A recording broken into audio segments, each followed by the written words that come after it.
Experience action. Let's stop just talking about customer experience, employee experience, and the experience of leaders. Let's turn ideas into action. Your host, Jeannie Walters, is an award-winning customer experience expert, international keynote speaker, and founder of Experience Investigators, a strategic consulting firm helping companies increase sales and customer retention through elevated customer experiences. Ready, set, action. 1, 2, 3, 4. You send me the questions, and I'm the one who tries to answer.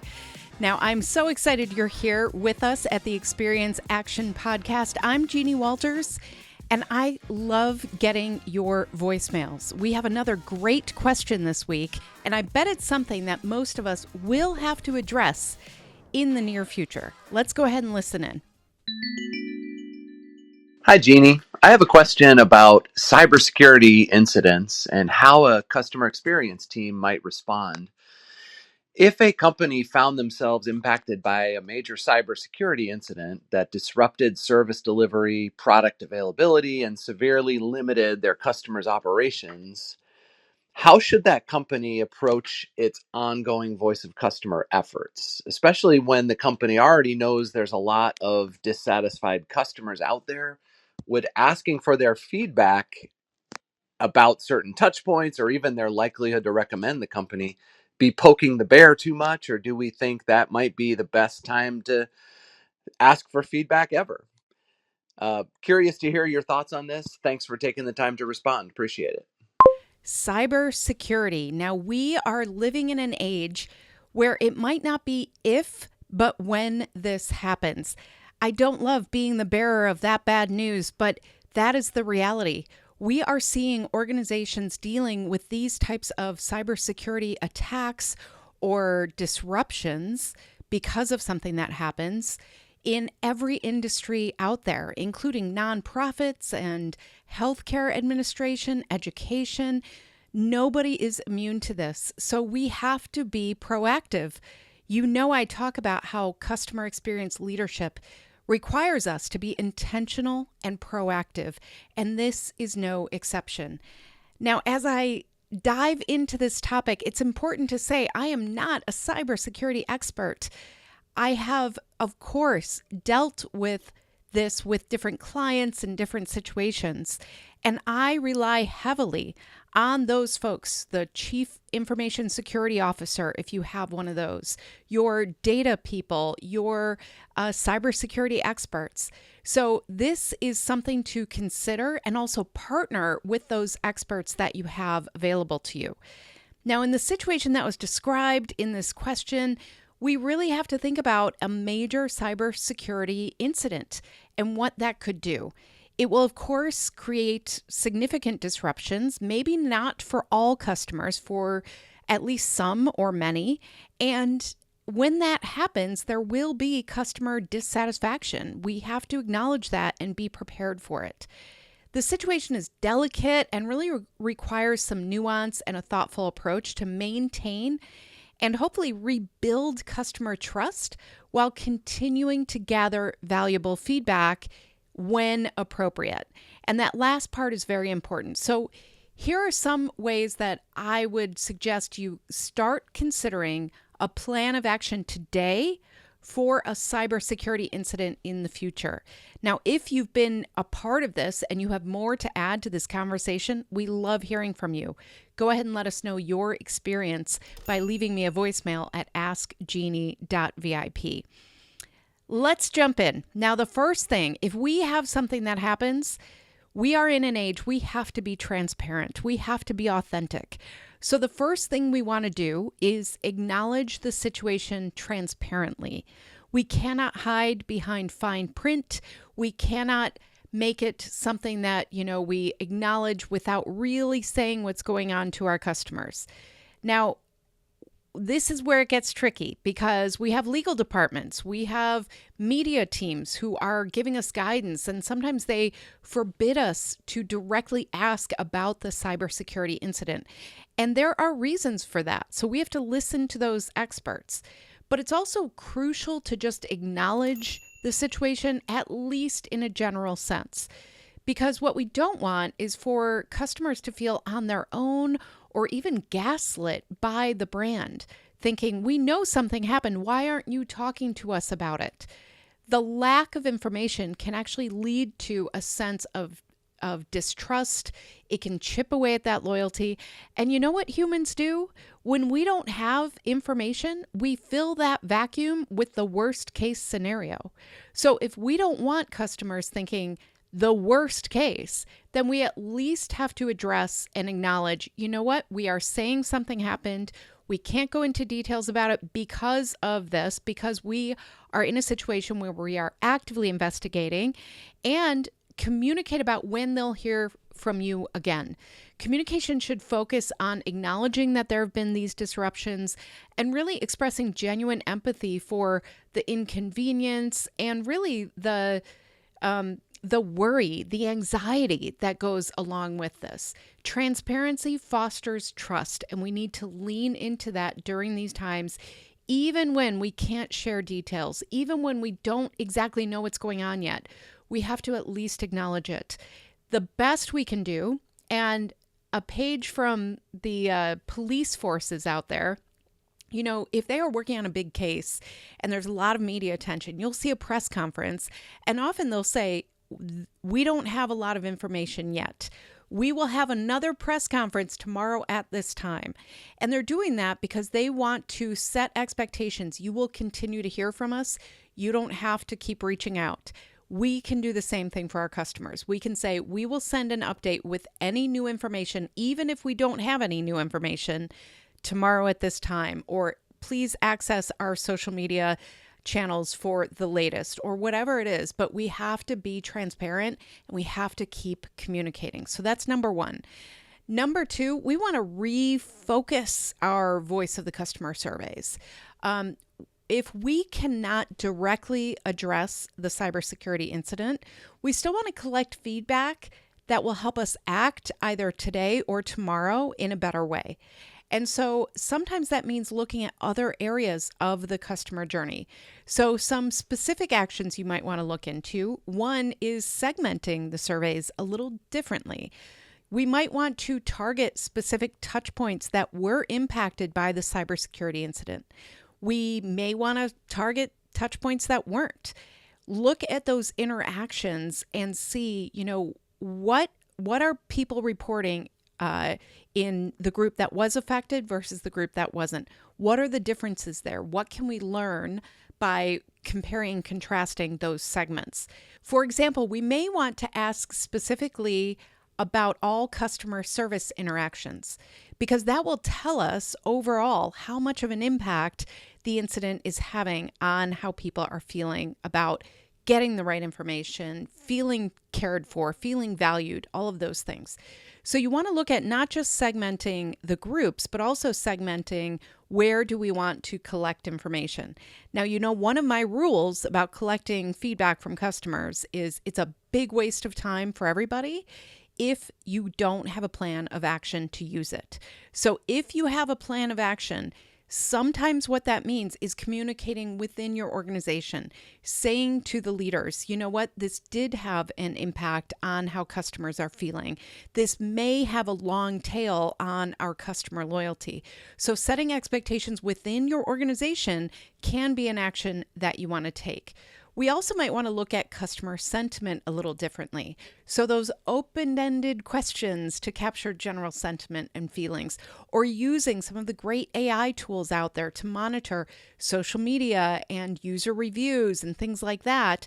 See what's changing there based before and after the incident. We can also look for kind of general sense of how they're feeling with how can we improve your experience with us. Some of those really open-ended questions that allow them to just tell us what's top of mind. This allows them to share their concerns and suggestions. And if you have a bunch of those verbatims, this is again where AI can really help you finding what are people really feeling? What are the most common words they're using? If they're using things like I don't trust you, or we're losing trust, or worry, or anxiety, or some of those, then that might tell you that more people are aware of this than maybe your organization even knows about. And if there are people in your sphere who are not affected by a cybersecurity incident, but they're hearing murmurs, they will be worried about their own protection. So we have to, again, look for what are the feelings that are actually happening with our customers, even if we can't talk about the specifics here. And then it might be a great time to look at what metrics you're using. If you are dealing with a flood of customer service issues, for example, if people are waiting in queues on the contact center, they are seeking information that maybe isn't there, they are trying to solve something, maybe they have to do some resolution on their end. Customer effort score might be a great way to track very quickly, very quantitatively, how are people feeling about resolving the issues? How are we doing with this specific part of the journey? We want to access services that are best for our customers and figure out where in the journey will they be impacted and what will the expectations be for how we help them. And again, if you're looking at, okay, if we get this customer effort score and it's not doing so great, we have to look at how can we speed up the contact center queue? How can we get to first call resolution? How can we provide our agents and employees who are within this kind of battle zone, right? They are getting one tough case after another. How can we support them? So all of these things are kind of levers to pull to make sure that you take the next action that will support your customers and employees. And then again, we want to proactively communicate, not just with those regular updates by saying, this is what you should know. This is, we're going to do that basically press conference every day or send out a message every day. We want to look at personalization here. How can we personalize messages, especially for high value, high loyalty customers? Because the higher they go in loyalty, the harder they fall when things go wrong. So let's make sure that if we have those high value customers, we are reaching out very personally to them. We are acknowledging and expressing significant empathy and understanding and helping them with that next step. So this could include things like, let's get a few of our executives to reach out directly. What can we do for the segment that has been loyal for a long time and we've never had this issue before? What can we do to reach out to them and help them understand that not only are we doing everything we can, but maybe we're going to offer something for them? I know some brands have done things like offer cybersecurity kind of insurance for high value organizations or customers. So think about, is there something there that you can do to reassure people in this situation in a very, very personal way? And then all of this comes back, all of this customer communication has to come back to really explaining what you're doing so this won't happen again. And if we're only apologizing and we're only saying sorry for the inconvenience, and we're not addressing the steps that we are taking to make sure this doesn't happen again, then that's going to, again, create that vacuum of information so people will fill it in with the worst case scenario. So we want to acknowledge that it happened, be very empathetic about the inconveniences, disruptions, and anxieties of our customers. And then we want to paint the picture of a better future. We want to say, these are the things we're doing, and this is what we believe will help us next time. Now, if you have not gone through this already, this is your wake-up call that it's time to create a plan. Have these communications as templates so that when the stuff hits the fan, you actually have something as a jumping off point. This is crisis communication. It's crisis management. We learned so much about this the hard way during COVID, right? And so let's use those lessons to be proactive and intentional so that we can communicate in the best possible ways with our customers.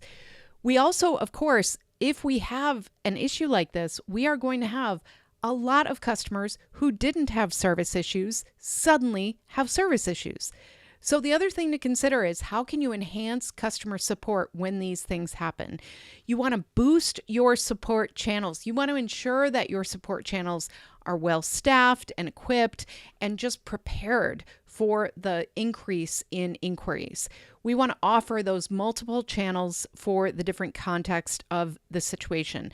So having chat ready, having email, having phone support, having self-service options, having all sorts of different ways that customers can get what they need when they need it.